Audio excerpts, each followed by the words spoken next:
Jess Sharman is a team leader with All Hands and Hearts, a nonprofit that helps provide global disaster relief, and she joins me now from Kingston, Jamaica. Jess, it's good to have you there. Just as a pair of eye on the grounds, on the ground, you hear wind speeds up to 185 miles an hour, which is incredible.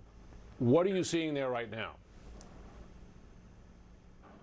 So in Kingston, we don't have a huge amount of damage. We're lucky to be on the outskirts of this hurricane, but the things that we've been hearing is pretty catastrophic damage to a lot of infrastructure, homes, a storm surge that is reaching really, really high, 13 feet or more. We've heard of damage to hospitals, submerged homes. This is a really catastrophic event and one that is going to cause a huge amount of damage to communities, more over to the west of the island, but in the whole of Jamaica. Yeah, we're hearing reports of some people saying that the whole coastline is gone. I imagine you're getting reports from around the island now about damage. Yeah, absolutely. The news is slowly coming in, and it really is quite obviously incredibly worrying, incredibly disastrous. You know, it's not going to be very clear until tomorrow in the coming days and weeks what the extent of that damage will be, with the added concern and issue that, you know, infrastructure will be closed off, roads are likely to be heavily flooded. There's a high risk of landslides in the area. So I don't think we're going to really know the full impact of this very large, very powerful disaster until a few days or a few weeks' time, realistically. I wonder how you've been coordinating with Jamaican authorities and other international aid groups there, because you knew the storm was coming.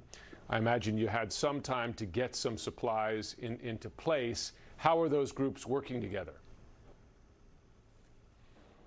Yeah, so at the moment there's a lot of different organizations coming together via different forums and networks, kind of broken down into various clusters. So that is kind of different areas of support, whether that's food support, shelter support, water, hygiene. We kind of split up into different areas of expertise, and then we've been coordinating with various partners. So the last couple of days, it has been, you know, preparing ourselves for any kind of weather events that we might be affected by. You know, it wasn't very clear at the beginning where the route of the hurricane was going to go. So a lot of it has been preparation for ourselves, but also reaching out to contacts across the country and contacts that we've made across many different disasters in the past. We've been doing this for 20 years, so we have a lot of partner organisations that we work with that we've been reaching out to in preparation for the response efforts in the following days.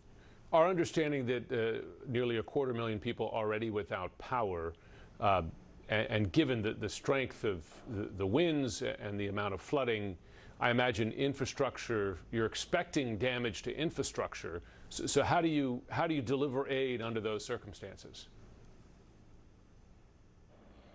There's small things to do. There really is. It's about coordinating with each other, also making sure that our own teams are safe with additional threats of landslides and flooding. But for us personally, we have satellite communications, we have Starlinks and other kind of satellite means that we can utilize so that we can stay in touch with communities.